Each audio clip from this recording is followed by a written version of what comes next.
Hey pal, welcome back to the Den of Alacrity. Today I want to talk to you about combat in D&D 5th edition. When I first started this series, I asked a bunch of people what they found confusing when they first started playing D&D, and combat was one that came up a lot. I mean, there is a lot of jargon, so I get it. Today I'm going to break it all down for you, so let's get started.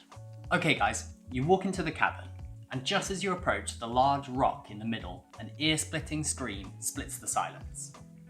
3 ghouls appear from behind boulders. Roll initiative.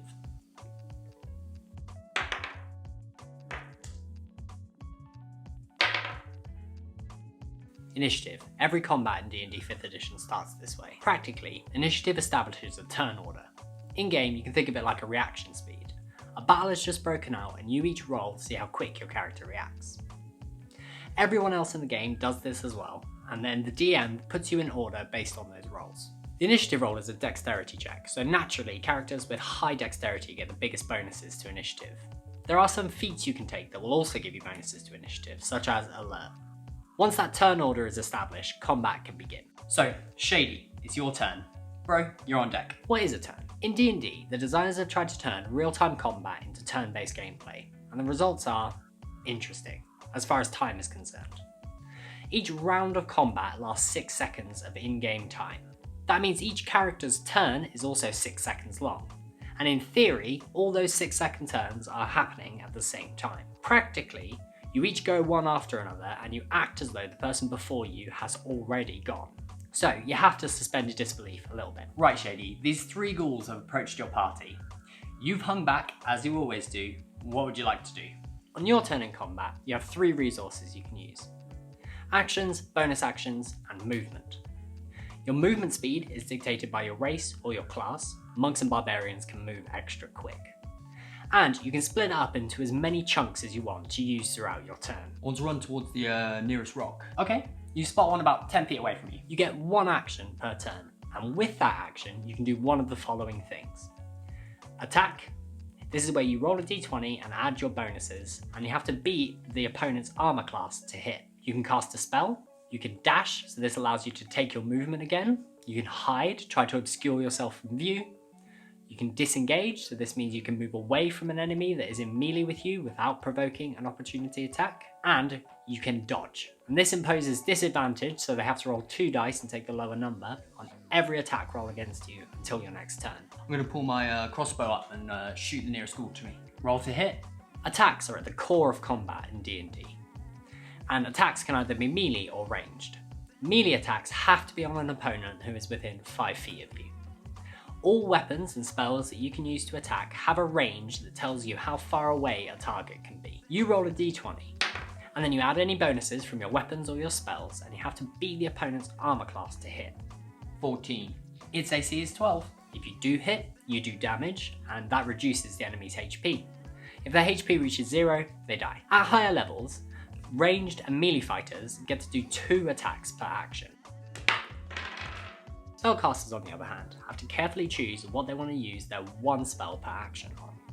Spells can be attacks, or they can be effects that cause targets to make a saving throw. They can be bonuses to your team or detriments to your opponents, or they can be effects that impact the environment. They all have a casting time that will either be 1 action or a bonus action. Bonus actions are extra things that you can do on your turn.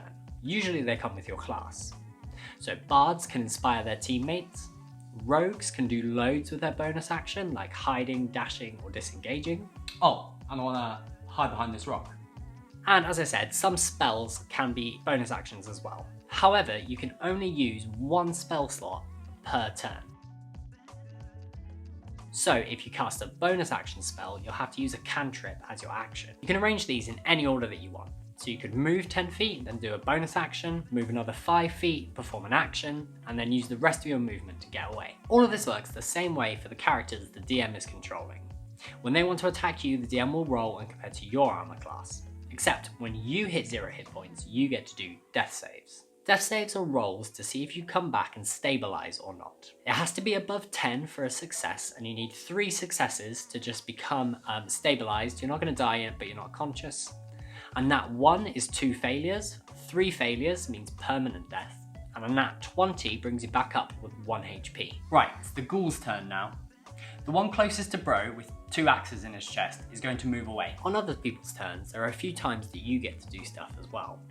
And this is called a reaction. The most common type of reaction is an opportunity attack. And this is when an opponent moves out of melee range with you. So if they were within 5 feet of you and then they try to move away without disengaging, you get to take an opportunity attack on them using your reaction. Yeah, I'm gonna smash this guy with my 3rd secret axe. Seriously?